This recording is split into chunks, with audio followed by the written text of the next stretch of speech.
The ninth book of Herodotus.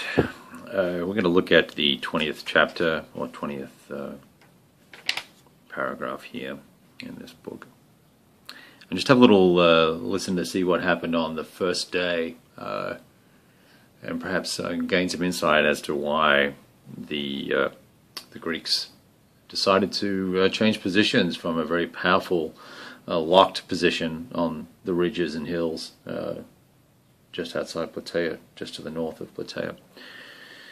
And it starts off, Mardonius, when he saw the Greeks would not come down into the plain, sent all his cavalry under Herodotus to attack them where they were.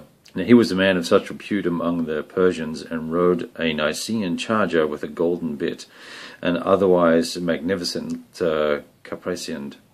So the horse advanced against the Greeks, and made attacks upon them in divisions, doing them great damage with each charge, and insulting them by calling them women. It chanced that the Megarians were drawn up in the position most open to attack, and where the ground offered the best approach for the cavalry. Finding themselves therefore hard pressed by the assaults upon their ranks, they sent a herald to the Greek leaders, who came and said to them, "This is the message of the Megarians. We cannot, brothers in arms, continue to resist the Persian horse in that post which we have occupied from the first. If we are left without succour, hitherto, although hard pressed, we have held out against them firmly and courageously. Now, however, if you do not send others to take our place, we warn you that we shall quit our post." So a little bit of strife there, right? It then a bunch of carry on and whatnot goes on, but in essence, a body of archers is sent up to relieve the Megarians, and they occupied the post which all the other Greeks had collectively had taken, and that the Euthrae had shrunk from holding. After the struggle had continued for a while, it came to an end on this wise. The barbarians continued to charge, and Mecisteus, who was in the front of the others, received an arrow in his flank, his horse's flank, and the pain of which caused the horse to rear and throw the rider. Immediately the Athenians rushed upon him as he lay, and caught upon his horse, and when he himself made resistance, slew him. At first, however, they were not able to take his life, for his armour hindered them. He had on a breastplate formed of golden scales, with a scarlet tunic covering it. Thus the blows, all falling upon his breastplate, took no effect, till one of the soldiers, perceiving the reason, drove his weapon into his eye and slew him. It's kind of nasty, isn't it? But that's reality, right? Well, that caused the Persians to fall back. And this then set up a series of events where they took Mecisteus's body in a cart and paraded it in front of all of the Athenians and the Spartans and the other Greeks. So, back in the camp of the Persians, there was obviously much lamenting. A lot of guys shaved their heads, took all the hair off their heads, cut the manes off their war horses and their sumpter beasts, while they vented their grief in such loud cries that all of Boeotia resounded with the clamour. It's fairly dramatic, isn't it? It was at this point that the Greeks had decided or determined that they should quit the high ground and go nearer to Plataea, as the land there seemed to be far more suitable for an encampment than the country to the north. To this place, therefore, and more especially to a spring head which was called Gargaphia, they considered that it would be the best place for them to remove to, and after which they might once more encamp in their order.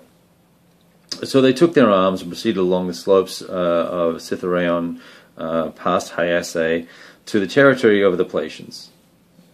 And here they drew themselves up, nation by nation, and closed by the fountain of Gargaphia, the sacred precinct of the hero, what is his name?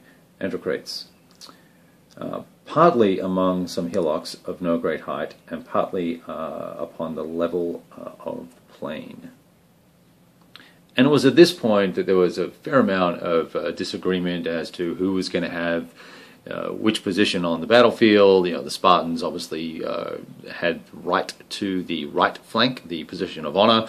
There was a lot of arguing between the Athenians and I think it was the Tegans, or the Tegans, who who was going to receive the left flank position.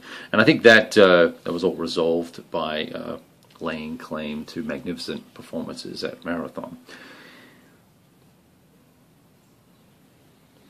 And once all the speeches were done with the arguing over who was going to stand where and fight, Herodotus takes us into a fairly lengthy explanation of the various forces and where they're lined up and how many there are of each side. And I did note here that when he talks about the Spartans, he refers to the Helots as well. And earlier on in the book, he said that the Helots had five. The Spartans had 5 Helots per Spartan, and then later on talks about having 7 per Spartan, which would change the numbers in the battle significantly. In fact, that would or 5,000 Spartan hoplites and then 35,000 Helots. And it goes through and looks at all the Arcadians and Epidaurians and the Trozians and the Lepreiots and the Mycenaeans and all the rest of the fellows who participate in some way, shape, or form. And then, of course, there's the discussion of the Greek where they all were located, and then he goes on and talks about the Mardonius's army, the Persian army, and its enormous size, and kind of refers to them somewhat more as a rabble. A lot of these were conscripted forces that were given weapons and then some rudimentary training, and then were expected en masse to go in and fight. Perhaps your cavalry was a little bit more sophisticated, but other than the archers, a lot of the javelin fighters and medium infantry were not necessarily what you would call permanent fixtures in the army, from what I gather. And so you've got Bactrian forces that have been levied, and Indians that have been levied, and a very wide range of different races, all speaking different languages and having different customs and mores, kind of pulled together in this amalgam of some massive army that's allegedly 800,000 strong. I think in this particular scenario we're going to look at, I think that Berg and Hermann had decided that it would be something more in the order of a 60,000 strong force or 70,000 strong force versus the 120 or 150 that was presented to folks in other books. And it's all poetic license, right? Just looking at the maps, I can suggest to you that a 300,000 strong force that Mardonius is allegedly supposed to have had in Greece is certainly not feasible on these maps. That would probably warrant 600 or 700 counters, and really not a whole lot would happen, I don't think. Anyway, let's follow on the action in another video.